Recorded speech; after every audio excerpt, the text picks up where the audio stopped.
Yo, welcome into another edition of the Cyclone Fanatic Podcast. It's part two of our two-part series ranking the Big 12 men's basketball and football coaches. We got the football coaches coming up today. If you missed our rankings of basketball coaches, you can go back to last week, find last week's episode of Mostly on Track. What's up, Jeff Woody? Not much, man. And again, you're a liar. You're a liar. Said it's not Tuesday. Why do you have to reveal it? Like, why can't you just let it be part of the ruse? See, really, I'm covering our own asses, because if we didn't, and someone like, let's say Brent Venables got a DUI in the time between we recorded this and the time we're actually doing it.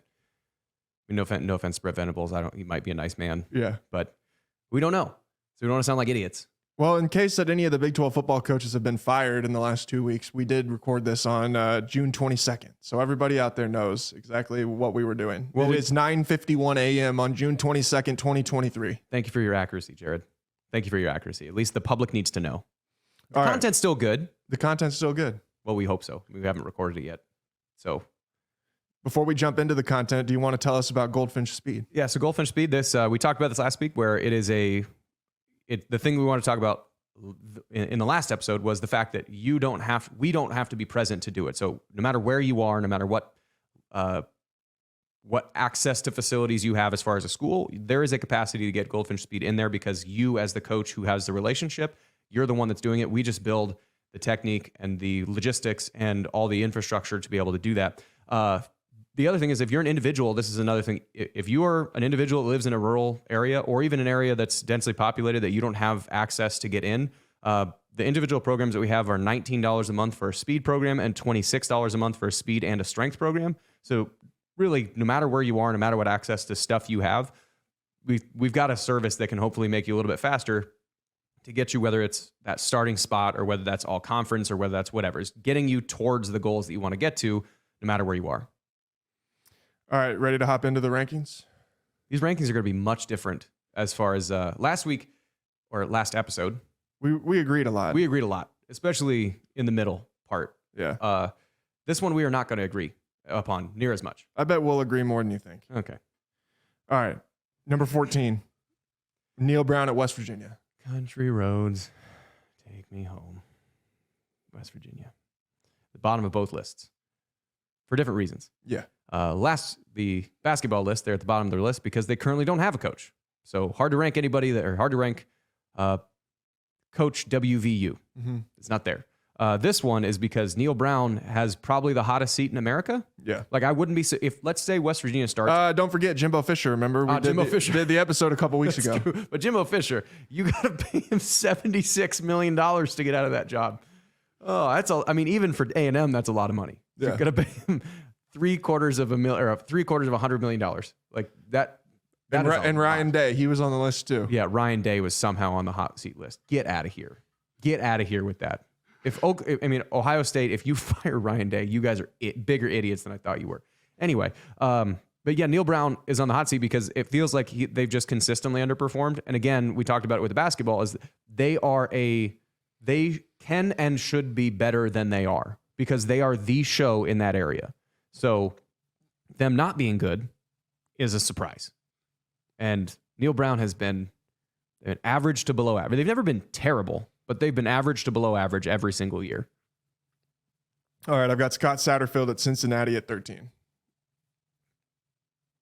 You're an unprofessional fan. You got Dana? Dana. It's Dana Holgerson. I wrote Dana Holgerson WVU on my list on accident. I have him at 12. Dana Holgerson at West Virginia was really good. I don't know what you're talking about. Yeah. Was he there? Was Steve Slayton there with Holgerson or Rich Rod? He was there with Rich Rod. Yeah. It was a long time ago. That was a long time ago. Because I didn't think that was Gino was there when Holgerson was at West Virginia. No, I have Holgerson because, again, in a similar light, they're playing in the American Conference. Yeah. And you're Houston. You talk about you are way high on the resource list. You are in Houston, where 10 NFL players per year get drafted from the city of Houston at least. Yeah. And you're in that area. You have the capacity to do that, and you've still underperformed. And even when there has been talent, there's still been underperforming. And like the organization, when you think of Houston, you think of Houston football, you don't think of a well-run program. You think of a program that's just kind of there because sometimes they'll bench a quarterback for no good reason. Sometimes they'll they redshirted, was it King, I think is the name of the quarterback, but Derek King. They redshirted him for no real good reason. And then I think they pulled his red shirt like halfway through the year. And I mean, it feels like it has been mismanaged substantially. And that's Dana. And Dana is a terrific play caller. He's a really good offensive play caller. And this year will be the first year that he's actually being the OC and the head coach, which might make a difference because his strength is as a play caller. But to this point, Holgorsen has not done near as much with Houston as they should have because Herman left. And when Herman was there, Houston was a power. And then he leaves. They did go 12-2 one year with Herman's roster, right? It was his third year. Okay, so congratulations, Dana. You had one good year. I thought it was with Herman's roster, but and then they went 8-5 last year. So just it doesn't feel like they have achieved to the level they've achieved to, and it feels poorly run. Are you sure that your opinion has not been skewed by his first year when they went 4-8 and his second year when they went 3-5, which was the COVID year? No, I think that feels like it is included. Also, I realize we didn't contextualize this. Big 12 coaching rankings, the way that I put my list together was if you are dropping this person, it's like, when you do like Google Street View and you have you grab the little orange guy and move him around, he's kind of like dangling, and you're to plunk them in the exact same geographical spot with the exact same resources and the exact same players right now, 5 years from now, who's in the best position? That's the mechanism by which that I measured everything. And so Holgo might be a fun guy to hang around with. I doubt it, but he could be. He could theoretically be a fun guy. But I have him at 13.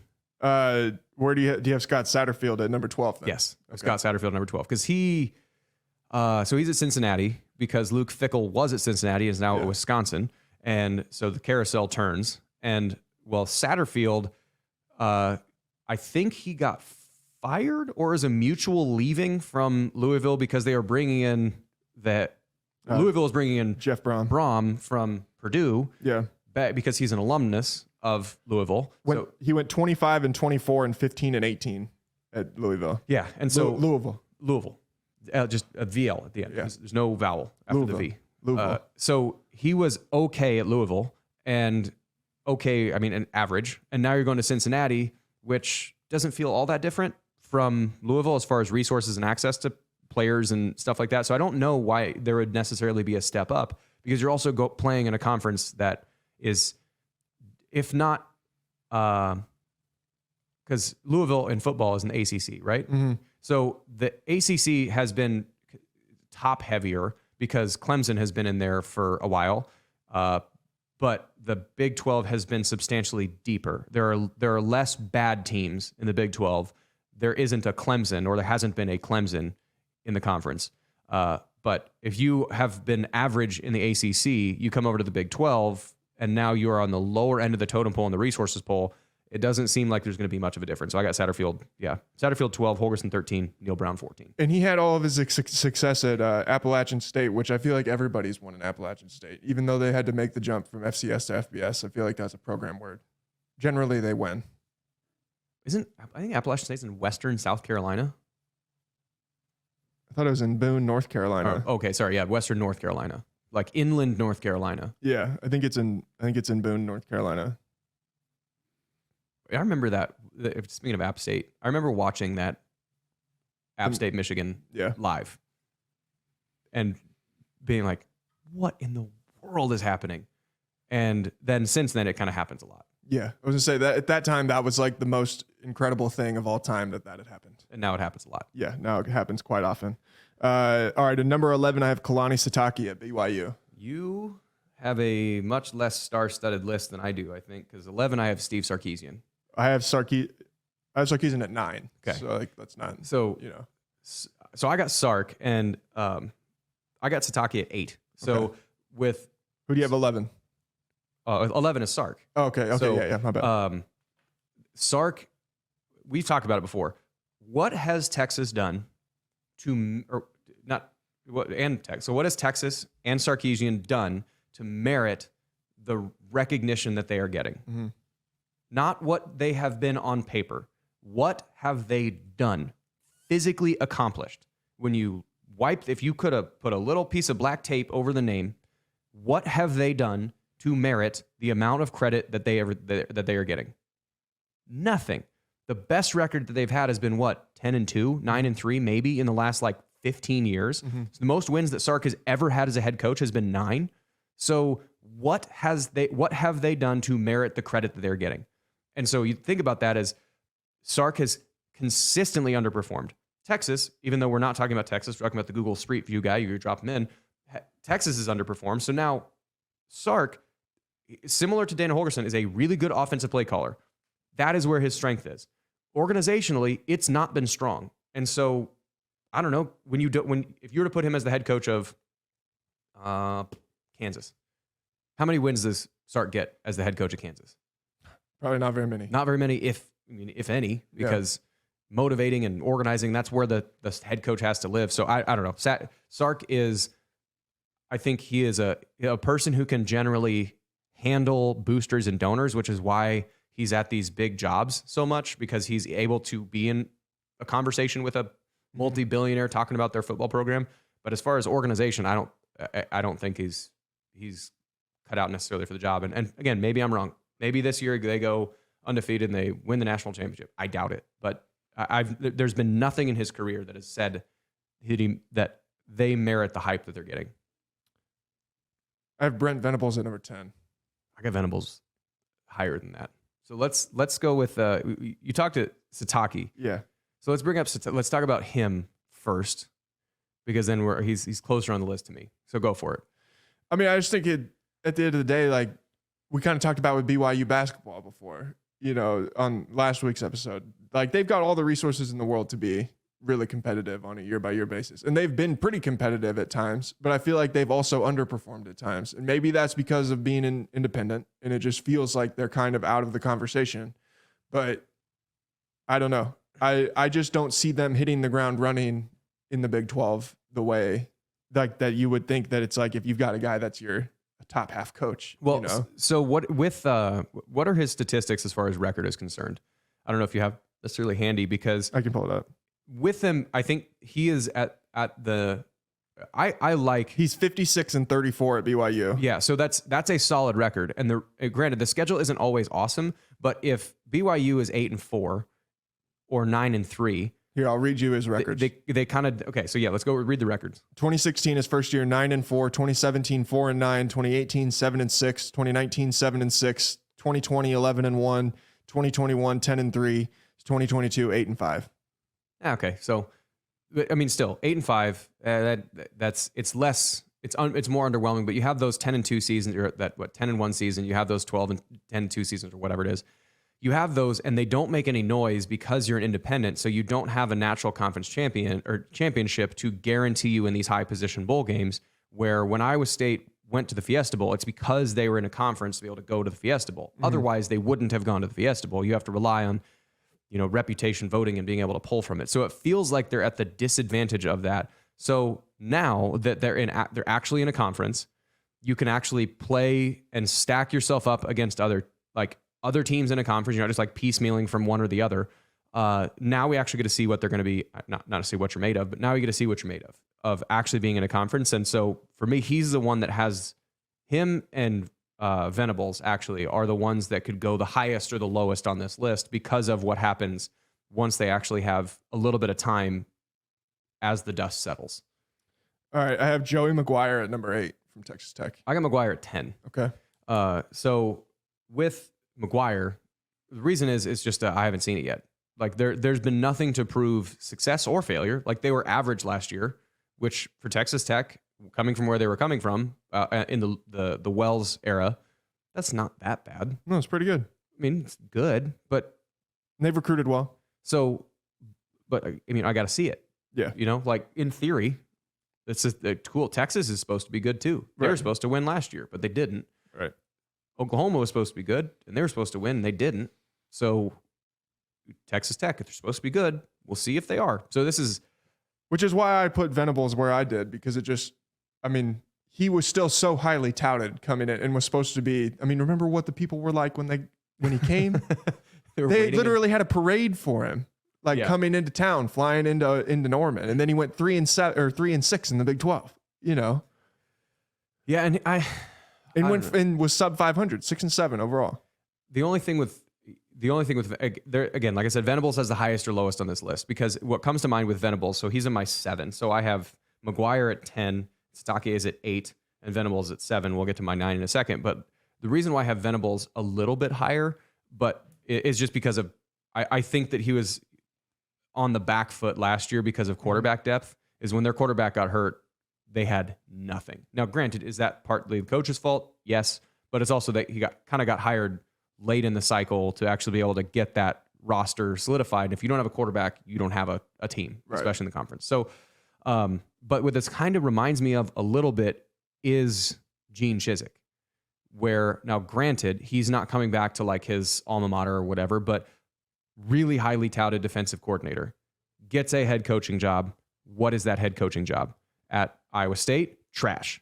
At Auburn, granted, you have Cam Newton, national champion. Okay, well, that's a little bit different. And so which version of that highly touted defensive coordinator are you going to get? I don't know. Well, TBD. And so it could be Auburn Gene Chizik or it could be Iowa State Gene Chizik. Who knows? No one knows until you actually get out there and do it. Okay, so you have number 9 that we haven't talked about? Gundy. It's my Gundy. I've got Gundy at 3, but I can understand. I think he's got a wide range here too. So I got Gundy at 9, not on a Lifetime Achievement Award. Because if you do like a Lifetime Achievement Award, Gundy is, if not one, pretty damn close because of how consistently they've overperformed. But if you're talking right now, when you look at Oklahoma State over the last 2 or 3 years, they've been a mess. And they've succeeded a little bit. Like when they went to the championship 2 years ago, when they had Jim Knowles as a defensive coordinator, and they had all this senior laden roster. They had Malcolm Rodriguez. They got I think Brock Martin is a defensive lineman. They have that stud defensive roster, and they go to the Big 12 championship. They are one play away from winning, and they even had their best running back hurt at that time. So like that is an incredible achievement. Coming off of that, since then, it has been an absolute just spinning wheel of everything. And I don't necessarily mean like rosters wise, but they've had quarterback turnover. They've had transfers out. They've had guys graduate. They've had a bunch of offensive linemen get hurt or transfer or leave. So they've just not had any solidity. Like they've not been solid in the roster. So maybe these last 18 months have been a blip on the radar and I'm super undervaluing Gundy. But it just feels from the outside in like he's sort of getting to the point where he's at a contentious relationship with the university as opposed to a symbiotic relationship with the university, you know? Mm-hmm. It feels like they're one bad year away from him just leaving. Yeah. And going somewhere else. Yeah. Because it feels like he's in a situation where he's getting pressure that you have to do this. He doesn't want to do that. He's getting told what to do. He's trotted out to defend bad decisions. Or defend decisions he didn't even make that may be a bad decision. So it feels like there's just a contentious relationship right now. And so again, good little Google drop guy. Would you want that situation and or that coach in there? Maybe, maybe not. Again, Lifetime Achievement Award, way higher. Currently, lower. I've got Matt Campbell at number 7. I got Campbell higher than that. Do you? Yeah. I got Campbell decent bit higher than that. 7, I have Venables. We already talked about Venables. I think that this middle portion is there's a lot of you can mix and match here. Honestly, all the way to the top, you can mix and match a lot of it. There isn't the Big 12 football conference. There isn't that coach that stands above. Like obviously, there's no Bill Self. There's not even a Scott Drew or a Kelvin Sampson. That's like these guys are clearly in the top group. You know, like I feel like you can make a case for so many of these guys to be in the top 3. Yeah, you know? from basically from my 6 to 1 is more or less. I don't want to say interchangeable because I wouldn't necessarily put. Matt Campbell number 1. I would feel fine putting Matt Campbell at 6 on my list and putting Gus Malzahn at number 7. Yeah, I would be okay with that. But so I have Sonny Dykes at number 6. Okay.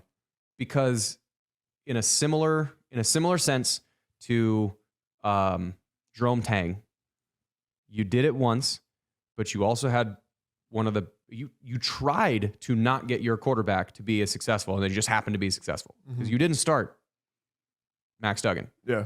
He was on the bench. Then he came in and absolutely ran roughshod. Was arguably the best college player in the country. Not necessarily the Heisman Trophy, whatever, but arguably the best and most competitive player in the country, and you had him at quarterback. Are you that successful when you don't have that level of quarterback play or that level of competitiveness or that level of leadership? Because this, I don't want to say it's necessarily like a Belichick Brady thing, but how many Super Bowls has Bill Belichick won without Tom Brady? Right. So it might be that they just meshed together really well. It might be that they got lucky, but it feels like Sonny Dykes has to prove that you can do it at that level.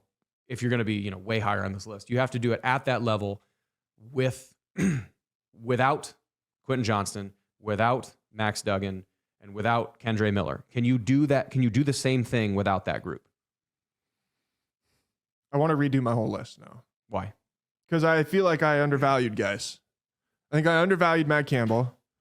I think I probably undervalued Lance Leipold. I've got him at 5. And I think I undervalued Dave Aranda. I've got him at 4. I think I very easily could have made that my top 3. I think my list is pretty solid. I think my list is better than your list.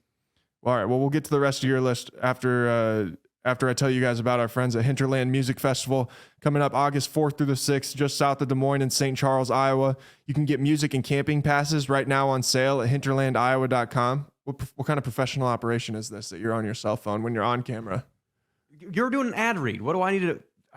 I also understand that legitimately one of the reasons why because every time we do the Hinterland ad read, I feel bad that I can't go to the Hinterland Music Festival. That's the reason why I'm on my phone, because it makes me feel less bad, Jared. Bon Iver, Zach Bryan, Maggie Rogers headlining this year's festival. Coming up August 4th through the 6th. Like I said, St. Charles, Iowa. Jeff Woody is mad that he can't be there. Yeah. Everybody else should go so that then they can tweet at Jeff and say, hey, I'm having a great time at the Hinterland Music Festival. Wish you were here. Look how much fun I'm having. Ha ha. Click. Yeah. Sure. Do that. Fine. Do that. See if I care. See if I even care. At JWoody32 on Twitter. Do that when you go to you go to Hinterland Music Festival. And then I do need still confirmation from someone. Is Cuckoo the Kangaroo the one from Big Daddy? I want to see. Can someone find that like Cuckoo Kangaroo on actual Twitter? No, I want not you. I want someone to find it on Twitter, and then I want Jared to start a dialogue with Cuckoo Kangaroo. When I Googled Cuckoo Kangaroo, or when I Googled Cuckoo, the first thing that came up was Cuckoo Kangaroo. What else would it be? They don't have a Wikipedia? Oh, yeah, they do. Cuckoo Kangaroo is an American comedy disco duo from Minneapolis, Minnesota, consisting of vocalists Brian Atchison and Neil Olstad. Billed as an interactive dance party duo described as... Proceed. Described as the Beastie Boys meet Sesame Street. Wow. Cuckoo Kangaroo showcase a live, colorful show that relies heavily on audience participation, featuring overtly silly sing-along songs that are typically accompanied by their own individual dance move. That actually sounds, if you have, I've got toddler nieces, they would have such a blast. That sounds like an absolute blast. For me, without a kid, a little weird. For kids, absolute blast. I just love the characterization of the Beastie Boys meet Sesame Street. Can you imagine Gonzo in the Sabotage music video?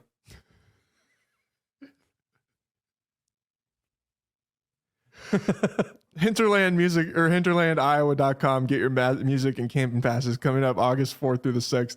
We've spent more time talking about Cuckoo Kangaroo than we have any of the other acts that are coming. And there's massive acts.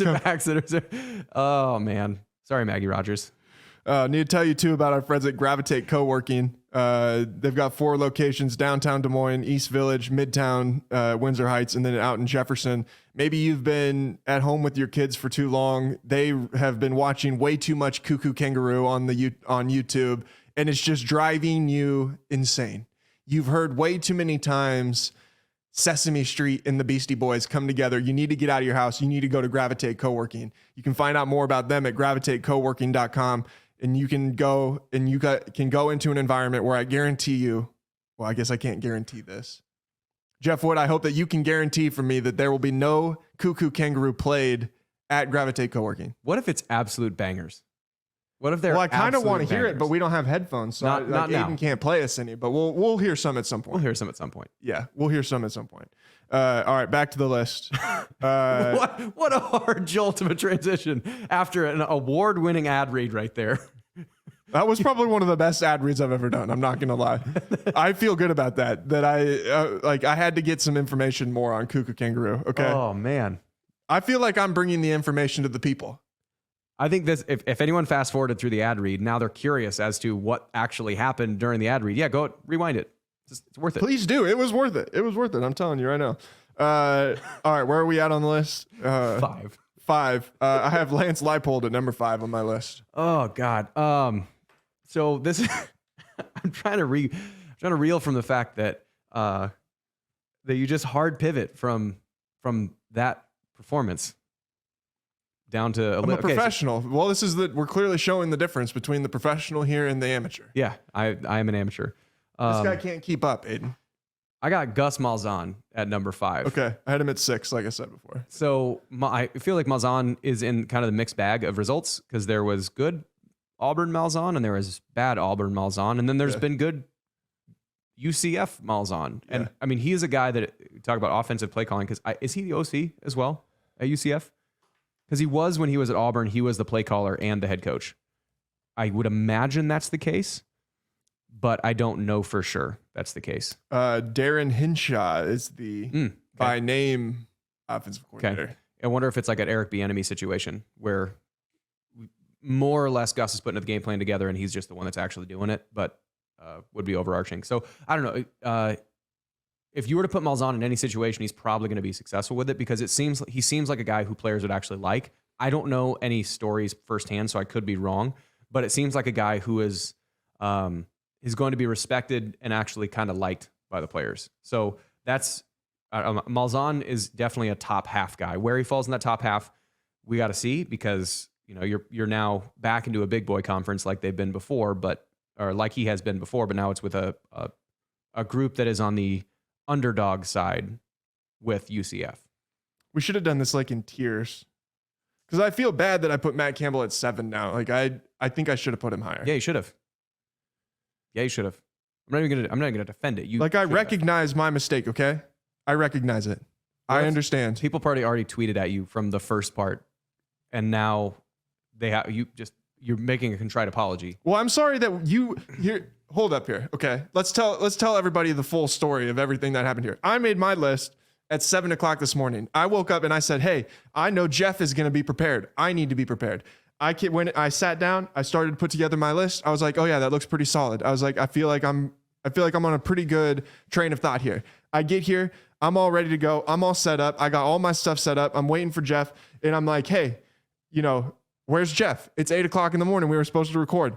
It's 8:40. Where's Jeff? Don't know where Jeff's at." And then Jeff walks in, no list, no preparation. He's like, "Okay, this is the criteria now. This is the criteria for the list, not the criteria that I worked under at 7:00 in the morning. The criteria you worked under at 9:00 in the morning when you showed up late." Hey, you know what? Whose responsibility is that if you already had the criteria done, to communicate said criteria? If you allowed the rules I just made up the criteria in my mind. It wasn't any sort of criteria at all. You came up with this new criteria, and I was like, well, now I wish I could have reworked my list under the new criteria. Well, there's least criteria then. You're not just saying, "Oh, I like this one. I think he would chew bubblegum the best." Who do you have at number 4 on the list? Dave Aranda. Okay, that's who I have as well.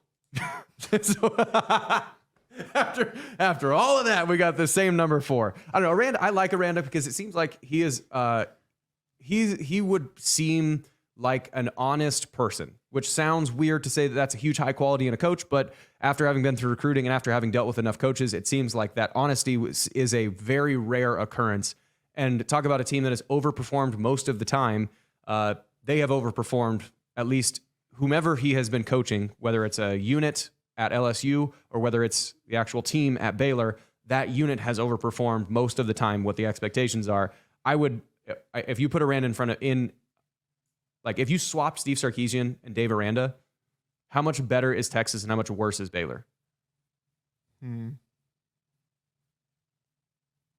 I think Texas would be a lot better. I don't know about Baylor. Baylor's just been pretty consistent, I just feel like Aranda's capacity, the reason why they've been okay is because Aranda, and then I don't know. They would be considerably worse. I know you hate Steve Sarkisian, so he just hasn't proven it. Hasn't proven it. Who do you have number 3? Matt Campbell. Okay. Do we need to talk about Coach Campbell? I feel like we've talked a lot about Coach Campbell over the last 7 years. The only thing that I would say is I love Coach Campbell. Before everybody's like, "Hey, Jared Stansbury hates Matt Campbell." No, like you don't. I don't. He's top half of the coach. Top half coach. Okay. The only thing is that last year is it an anomaly or is it a trend? Yeah. When you're looking at it objectively and not through cardinal colored glasses, if they're able to rebound from it and the consistent do more with less, if you're able to do that and you get back from it, I mean, recruiting rankings, they have a more talented roster now than they have. I mean, outside of maybe the year when they had Brees, Charlie, and Brock, but like outside of maybe 1 or 2 guys, but like top to bottom, 1 to 85, they have the most talented roster Iowa State's probably ever had. So now you have an ability to kind of come back from it. So I think this is a TBD in the next 2 or 3 years, whether it's like a momentary little blip, like a bad year or 2, or if it's consistent. And I'm much more inclined to think that it is bad year, maybe a couple, than it is an overall trend. So it just feels like, you put him in front of any program, same thing. You put Matt Campbell at Texas, you put Steve Sarkisian up here. What happens? I'm going to guess you have Lance Leipold at number 2. You are correct that I have Lance Leipold at number 2. Because, man, pulling Kansas out of the shit that they were in, that is an absolute heroic coaching job. Yeah.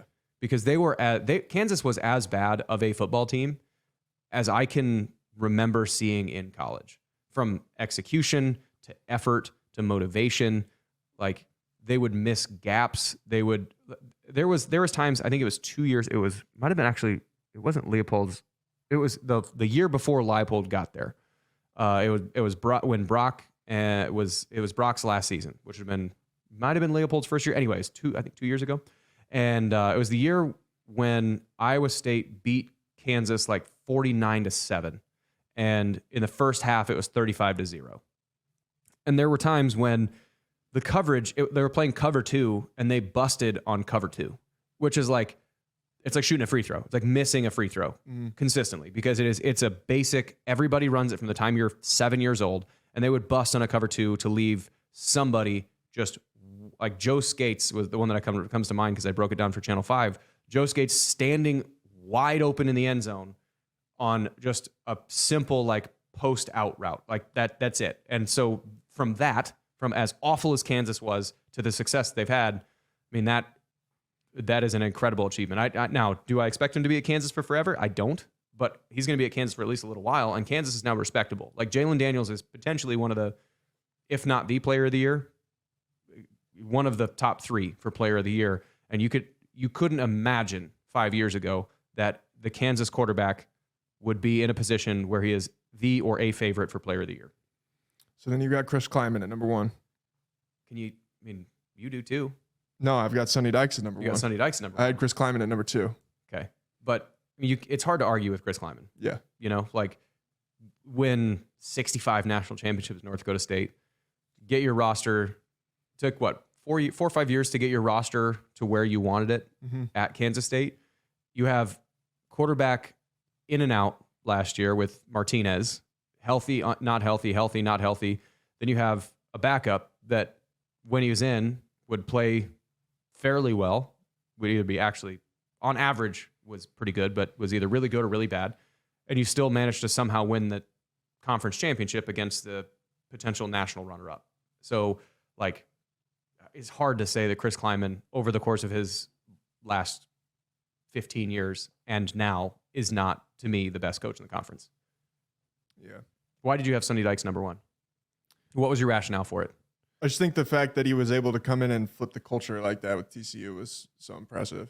That it's just like, it makes me feel confident. I know you talked about Max, like you talked about all those kinds of things. Like I get it, like I'm not going to sit here and say like, oh, I'm locked into Sonny Dykes at number 1, but it just, for what he did to be able to flip the mentality, I guess, that they had. And then especially how much different they were physically. Like they were able to own people up front, which they had not been doing in the last couple of years under Gary Patterson. Like the entire organization just seemed to run better than what it had been with a guy who was like had built the program, you know, and just for him to be able to do that, flip things the way that he did in year one, and then for them to be able to go and win a game in the college football playoff, I feel like that speaks a lot to his ability as a coach. Yeah. And honestly, like if you're thinking like going forward, TCU has so much potential to be, you know, like I don't know in the new. And he's a good fit at his school. Yeah, like so it's like in the new Big 12, is TCU poised to be, or does TCU have the potential? It feels like does TCU have the potential to be the top dog in football 10 years from now? Yes.